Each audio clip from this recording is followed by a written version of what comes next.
Rewired. This is me, my life rewired. I have a coworker that she is always, oh, it's going to be the same thing. And like, no, it's not. And I'm always constantly correcting her, say, this is how it's going to be this time. I've got this. Yeah. Who's got this? I've got this. Yeah. And I'm constantly her cheerleader. I worked on her for several years, but now she's got so much of a better attitude and a positive outlook on life than she did 3 years ago. Beautiful. Yeah, because that was then. Mm-hmm. This is a new experience. What we're experiencing right now is not what's going to happen right now. Right. Because that was then. There's always a shift in time and how we process things and how we experience things. And I think our life programs us the way we're growing up, Yes. the way people are saying, you can't do this, you can't do that, and always putting gloom and doom on you, you're going to have a bad outlook on any situation. Absolutely. And with the work I do, the words not, no, and don't, won't, can't, those words should not exist. Mm-hmm. And they're not they are words that we try to eliminate, or we eliminate from our vocabulary. And I could use the word try because that's an intentional one. Yeah. When you allow those words into your life, you're instantly putting negativity in. Mm-hmm. And that's totally going to bring you down and everything else that goes along with you. But the interesting part is it's not just us. It's everyone in our circle. Right. That's going to experience what we're feeling, what we're doing, what we're saying, how we're reacting. I think when you're using those words too, you're giving yourself permission to fail. Exactly. But it's interesting because the unconscious mind does not hear those words. And that's an interesting thought. What can I say?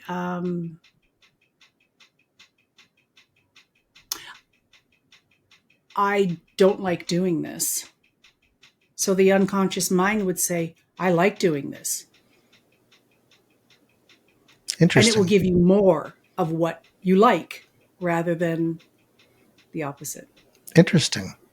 It is. It's really a fascinating field. And there's so many techniques that are involved with NLP. There's quick, easy solutions to a lot of things. There's swish patterns. There's the communication model, for example, the information that's thrown at us, 134 million bits of information. Pardon me if I'm not correct on that number. It does not always stick. Thousands of bits of information, or millions of bits of information that come at us any second through all of our senses. Yeah. We can't process that. So what we can process is 124. My numbers are off today. Pardon me. Very little. Yeah. And what we can take in is filtered through our internal representation, our values, we just delete, distort, and we generalize. Mm-hmm. And when they come out the other side, it affects us physiologically. It affects our state. It affects how we act, our behavior, all those sorts of things. Oh, I believe that. Yeah. So understanding all of this actually gave me quite a different insight into how I could not only work with myself, but to work with other people. Yeah. And then you throw in the big guns of timeline therapy, which was created by Dr. Tad James. Beautiful, beautiful set of modalities, honestly. When we first do like a mini breakthrough session, the first thing we do is we clear the seven main negative emotions: anger, sadness, fear, hurt, guilt, shame, and rage. And they must be done in that order. Really? Yes. There is a specific way that they have to, and it has to be in that order. Now, not everyone may feel sadness. However, when you go to anger, there could be sadness attached to that True. because of the loss of, I could have been very angry at my boys for walking away from me because they couldn't understand what I was going through. Mm-hmm. But actually, what that created was sadness. And it also created grief. Yeah. So we clear those negative emotions out, and that can be done in an hour to 2 hours. And I would ask the client then, what are your limiting beliefs? And usually they're the 4 uns. I'm unlovable. I'm unworthy. I have them written down because I always forget them. Powerless and not good enough. Wow. So, You named me. well, we'll talk. But that the clearing of the limiting decisions, usually involving those 4 main ones, Yeah. is the next thing we would clear. And it doesn't take a lot of time. And the interesting part about this whole process, I don't need to know what the event was that caused you to experience those negative emotions or those limiting decisions. I take you floating on your timeline of your life back into your life, past generations, and genealogically. It could have started somewhere as simple, like anger could have started somewhere as simple as my great grandmother. And then it just gets stuck to each one of us down the generation. We don't know why we're experiencing it or why we're feeling it, but it's stuck to us. That makes so much sense. Yeah. And, I've recently done my certification over again. I did it last year as a master practitioner in both. This year I've ramped it up and added hypnosis to it. And it is the most incredible tool to add to this.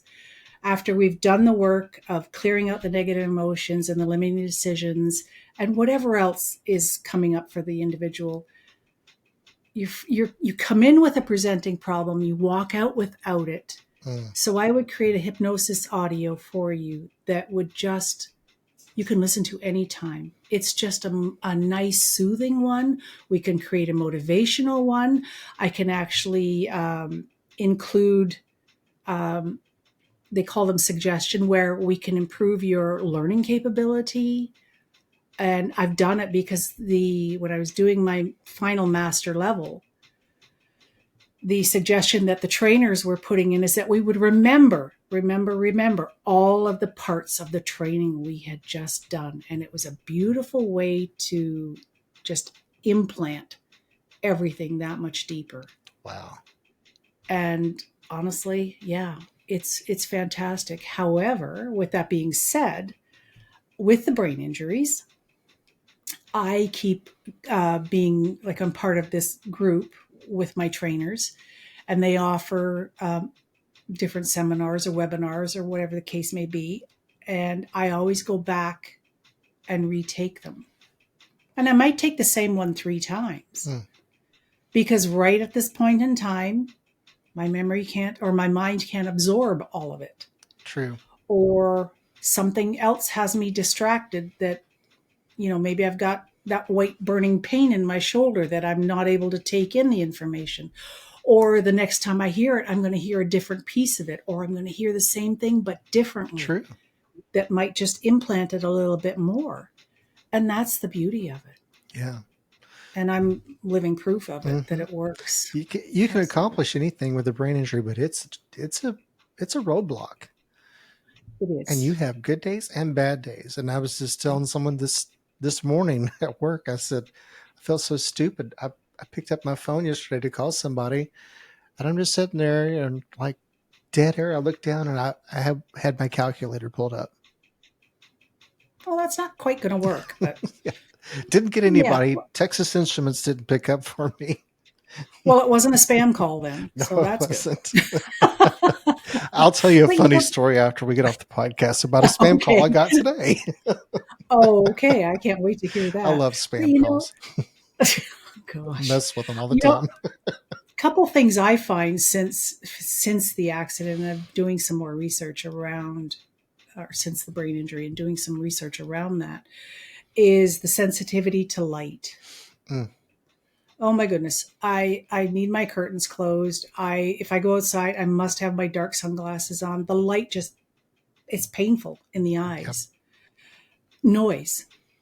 Mm. I've always, since the first injury and that sort of thing, have been sensitive to loud noises unless it's by my choice. Yeah. But if something drops or something's banged or I hear a sudden loud noise outside, or I'll jump. And it's like, or it really hurts your hearing. It really hurts your It ears. And does. Yep. yeah, and there's been many times when a headache will develop from that. Mm. Or I'll end up with a migraine or whatever the case may be. It's just, you don't know. And so continually learning, I think, is the best advice. Find whatever way you can not try something, you can learn something new. And simplest thing, but keep doing it until you can feel that you've accomplished it. Yeah. And then add a little level of difficulty. True. But you know what? We're not alone in this. Right. None of us are. And this community you've created is outstanding because, we are not alone. And I replied to one lady, I think it was in your group, about the loss of who she was. Mm. And that reminded me of the grief of my children. Yeah. Like to this day, they still, this was 2007. And to this day, they still can't accept the fact that their mom was injured. Mm. Are they closer now or? No. Nope. Do you No, feel like that's a way for them to protect themselves? Yes. Because I feel like that's a wall that they've put up. It is. And it's also the fact that they are not willing to put in the work to help themselves, to heal themselves, so that they can understand what they went through. Mm-hmm. And maybe gain a little bit of an understanding of what I went through at the same time. And rather than learning both of us and coming together, they just decided to pull away. And you know what, Rob? I don't fight that anymore. That is their choice. It's their journey. Mm-hmm. This is my journey. Yeah. Yeah. That's so true. And I've said this so many times, it should be in tattooed on my head or something, but our families are the ones that we feel like will be there for you. And more often than not, they're not. I found that it can be the ones that hurt us the most. Yeah. And it's because of fear. Yeah. They don't know how to deal with us. So true. They, maybe they just can't accept, like mine, they couldn't accept it or don't want to do the work to help themselves, Mm-hmm. which would solve a lot of things, but it's their journey. It's their choice. And me as their mom, I have to respect that. Yeah. Another thing that I hear in our support groups sometimes, maybe you've seen this, but I've seen people that will say, my loved one doesn't believe that I'm injured. Yes. That just breaks my heart. Mm-hmm. Yeah. That was my first marriage. He, no, you're fine. And we were on a farm at that point in time. We were growing garlic and get out in the field, And being from a farming community and being a farmer, I've had heat stroke more times than I can count, which also does not help the brain at all. Not at all. No. So that, the last one I had was, I think it was 2002. And I had to walk from the back of our farm to the house because no one would take me up. And I staggered and I fell and I threw up and I tried to cool down. No, it was complete heat stroke. Wow. Complete heat stroke. So, we're dehydrating our brains when that happens. Yeah, absolutely. And no amount of cooling the core or the body down can actually help that. You just need rest, lots of fluids to drink if you can hold them down, and just takes time. But it just one on top of the other, this was my life path and it's all happened for a specific reason. Yep. I want to segue into your podcast before we leave today. I do want to Mhm. say that one thing beforehand. I'm going to get it wrong, so you can correct me. You had posted something the other day about imposter syndrome or something to that effect. Yes. And my goodness, did that hit my it was a dagger under the Oh, heart of like, I needed that today so bad. okay. Yeah. That in a lot of our cases, when we had our previous way of being, and then injuries happen. And for myself, I was feeling like a fraud, Mm-hmm. but I would go through the motions and just felt wrong all the time. Yep. And I felt like a total imposter. Like, who am I to be telling anybody about NLP and timeline therapy or about imposter syndrome or Mm-hmm. about anything I do? Somebody could come back and criticize the heck out of me. Well, that's their option. I don't have to listen to it, I don't Right. have to accept it. However, when the imposter syndrome lives within, I'm a certified coach for imposter syndrome, and there's a lot behind it, but a lot of it also has to do with the 7 main negative emotions. Mm. Do you feel that it could stem from your past? Absolutely. Okay. Absolutely, because the part I haven't said, my young life, I was raised in a very abusive home, neglected. I was not given a lot of food. Um, I was the target of a lot of beatings, Mm. and the man that raised me, I assumed at that point they were my parents. I've since found out they were not my biological parents, so that, they were actually my aunt and uncle. But anyway, long story short, his favorite way to abuse me when he was drunk was to, and I always misbehaved because that was my middle name, and I love it. Um, he would nail beer bottle caps onto a board, and I would have to kneel on those and stare into a full length mirror. It was at the end of a hallway, and there was a mirror at the end of the hallway. I learned to hate that little girl I was looking at. That little girl that stared back at me, all I heard was, "You are so weak." Mm. And fast forward, my one career where I negotiated labor contracts and organized staff to pull in a union and that sort of thing, and working hand in hand with the union. Who am I to be doing that? But I just plowed through it because I was in my 20s. But then you stop and think, like, geez, I, I have experienced so much abuse in my life and violence that I think it was in 2017, I went onto a stage to speak for the first time in public in 25 years. I was so kept down in my first marriage that I couldn't walk across a restaurant without having fear of being seen something. Mm. It took neurolinguistic programming and hypnotherapy to get me onto that stage.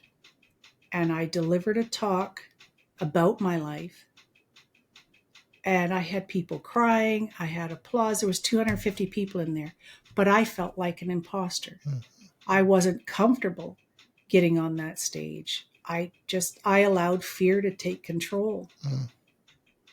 But then my mission was greater, and the help I received from hypnotherapy right there in the environment I was going to speak at made the difference. Wow. It's actually, and this is the reason why, and I'll show you, this is one of my rings.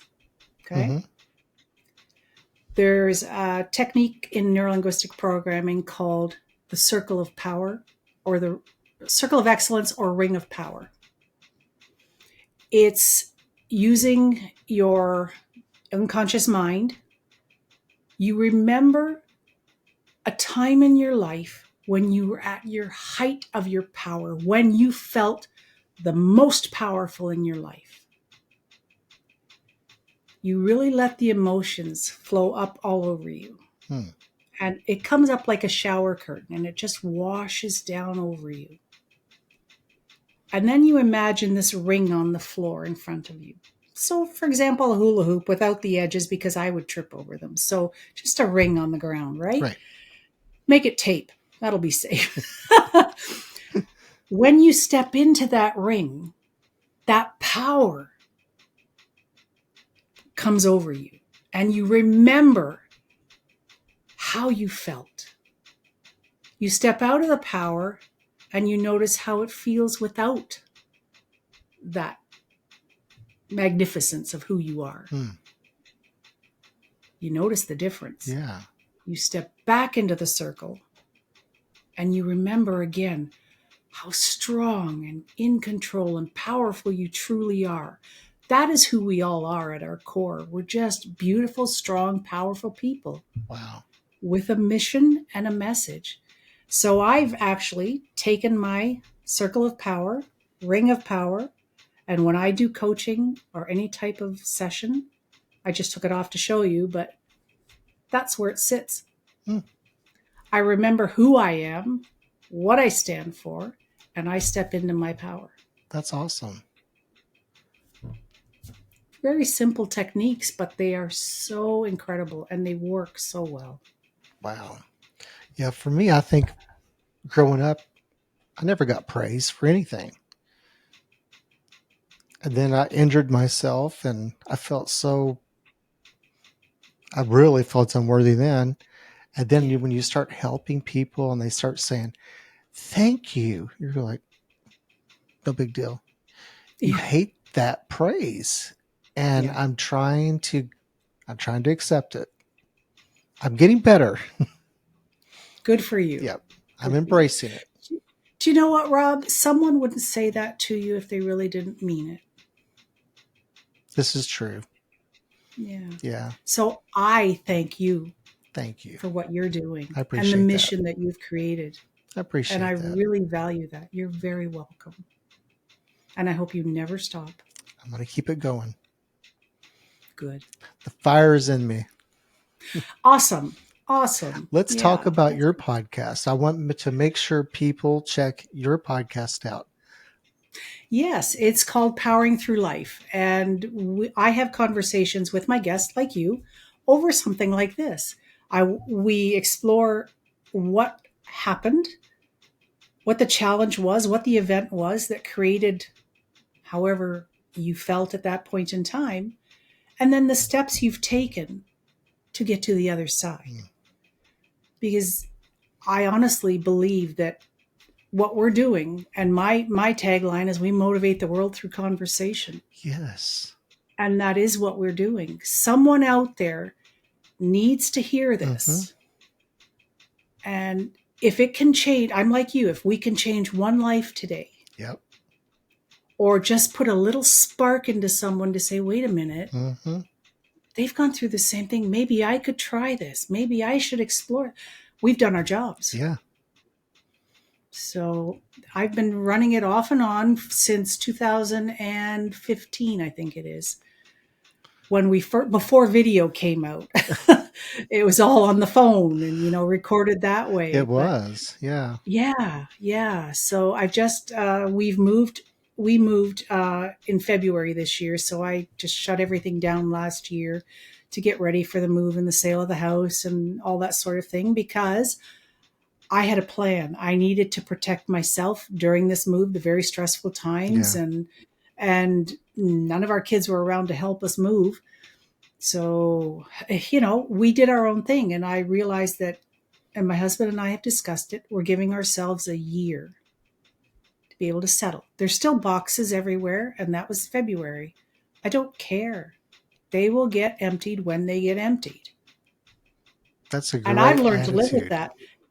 Well, someone that was very perfectionistic and obsessive compulsive. Oh boy, this is a real learning curve for me.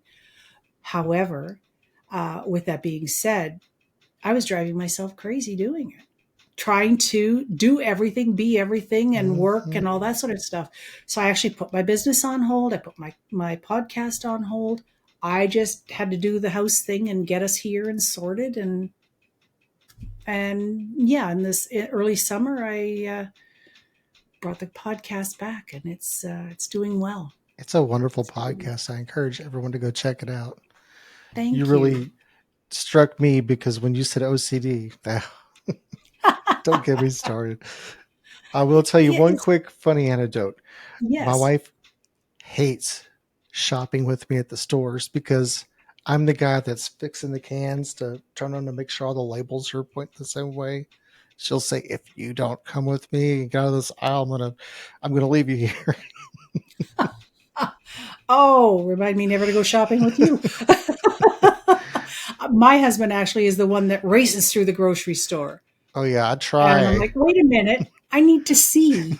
You know, I need to take my time and look at things. And yeah, well, we find a way. We find a balance. Yeah, such a And balance.